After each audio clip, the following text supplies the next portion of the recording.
ఇందిరా గాంధీ. ఇందిరా గాంధీ భారతదేశపు మొట్టమొదటి మరియు ఏకైక మహిళా ప్రధానమంత్రి. సరోజినీ నాయుడు. సరోజినీ నాయుడు ఒక భారతీయ స్వాతంత్ర్య కార్యకర్త మరియు కవయిత్రి, నైటింగేల్ ఆఫ్ ఇండియా గా ప్రసిద్ధి చెందారు. కల్పనా చావ్లా. అంతరిక్షంలోకి వెళ్లిన భారత సంతతికి చెందిన మొదటి మహిళ కల్పనా చావ్లా. Mother Teresa.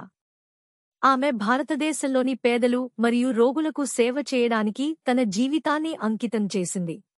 అరుంధతి రాయ్. అరుంధతి రాయ్ ఒక భారతీయ రచయిత్రి మరియు కార్యకర్త. ఆమె the God of small things నవల ద్వారా బాగా ప్రసిద్ధి చెందింది, దీనికి మ్యాన్ బుకర్ బహుమతి లభించింది. లతా మంగేష్కర్. లతా మంగేష్కర్ భారతదేశంలో అత్యంత గౌరవనీయమైన నేపథ్య గాయకులలో ఒకరు. కమలా హారిస్. యునైటెడ్ స్టేట్స్ యొక్క మొదటి మహిళా ఉపాధ్యక్షురాలు కమలా హారిస్ భారతీయ మరియు జమైకన్ సంతతికి చెందినవారు.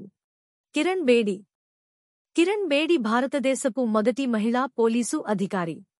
అమృతా షేర్గిల. ఒక ప్రసిద్ధ భారతీయ హంగేరియన్ చిత్రకారిణి, 20వ శతాబ్దపు అత్యంత ముఖ్యమైన ఆధునిక కళాకారులలో ఒకరిగా పరిగణించబడుతుంది. ఇరోమ్ చాను షర్మిల. భారతదేశంలోని ఈశాన్య భాగంలో ఉన్న మణిపూర్ రాష్ట్రానికి చెందిన భారతీయ పౌర హక్కుల కార్యకర్త, రాజకీయ కార్యకర్త మరియు కవయిత్రి. మణిపూర్ ఉక్కు మహిళ అని కూడా పిలుస్తారు.